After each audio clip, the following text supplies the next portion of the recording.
Hello friends, তোমাদের সকলকে আমার চ্যানেলে স্বাগত। আজকে আমি আলু আর বিনস দিয়ে একটা দারুণ টেস্টি রেসিপি করব। তো চলো এখন দেখে নেওয়া যাক আমি কিভাবে এই রান্নাটা করি, তার জন্যে কি কি লাগবে। প্রথমে আমি বিনসগুলোকে ভালো করে ধুয়ে ছোট ছোট লম্বা লম্বা টুকরো করে কেটে রেখেছি। একটা বড় সাইজের পেঁয়াজ লম্বা করে কেটে রেখেছি, 5টা রসুন কুচি, একটা ছোট সাইজের টমেটো কুচি আর কাঁচা লঙ্কা কুচি রেখেছি। আর আলুটাকেও ভালো করে কেটে ধুয়ে নুন জলে ভিজিয়ে রেখেছিলাম, এখন জল থেকে ঝারিয়ে নিয়েছি। এবার আমি রান্নাটা শুরু করব। একটা কড়াই বসিয়েছি, কড়াইয়ের মধ্যে 2 চামচ মতন সানফ্লাওয়ার অয়েল দিয়েছি। খুবই সামান্য তেল লাগে এই রেসিপিটা করতে। তারপরে এবার অল্প গোটা জিরে ফোড়ন দিলাম, লঙ্কা আর জিরেটাকে একটু ভালো করে ফ্রাই করে নিলাম। যখন একটা সুন্দর গন্ধ বেরোবে তখন রসুন কুচিগুলোকে অ্যাড করলাম। রসুনটাকেও একটু ফ্রাই করে নেওয়ার পর পেঁয়াজটাকে এর মধ্যে অ্যাড করে দিলাম। পেঁয়াজ রসুন সব একসাথে ভেজে নিলাম ফোড়নের সাথে। এরপরে আমি এর মধ্যে অ্যাড করব কাঁচা লঙ্কা কুচি। এরপরে কাঁচা লঙ্কা কুচি দেওয়ার পর এর মধ্যে আমি বিনসগুলোকে আগে দিয়ে দেব। আলুগুলো খুব তাড়াতাড়ি সেদ্ধ হয়ে যায়, তাই আমি আগে বিনসগুলো দিয়ে নিয়েছি। বিনসগুলো পেঁয়াজের সঙ্গে ফ্রাই করে নিয়েছি, তারপরে আমি আলুগুলোকে অ্যাড করেছি। ভালো করে মিশিয়ে নেব পেঁয়াজের সাথে বিনস এবং আলু। তারপর আমি 1 চামচ নুন দিয়েছি, নুনটা নিজেদের স্বাদ অনুযায়ী দেবে।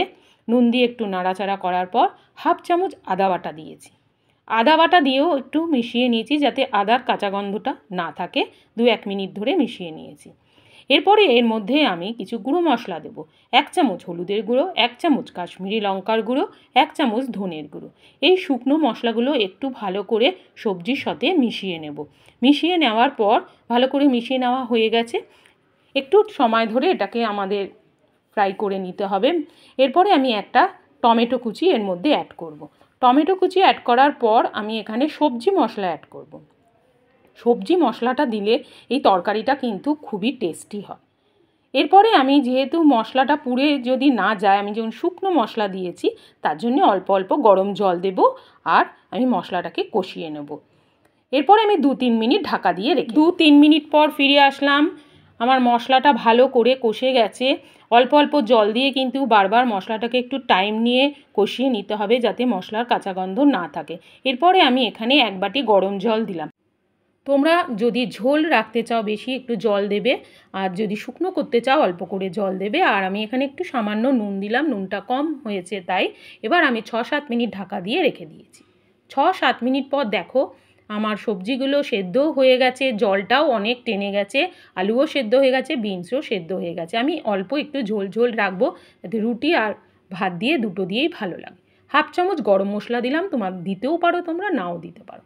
আর একটু পাউডার গুড় দিয়েছি, তোমরা চিনিও এর মধ্যে অ্যাড করতে পারো। মিষ্টিটা দিলে খেতে একটু ভালো লাগে, ব্যালেন্সটা ঠিকঠাক থাকে। তো রেডি হয়ে গেছে আমার আজকের বিনস আলু তরকারি। তারপর এর মধ্যে আমি 1 মুঠো ধনেপাতা দিয়ে স্ট্যান্ডিং টাইম 5 মিনিট আমি রেডি হয়ে গেছে বিনস আলুর হেলদি সবজি।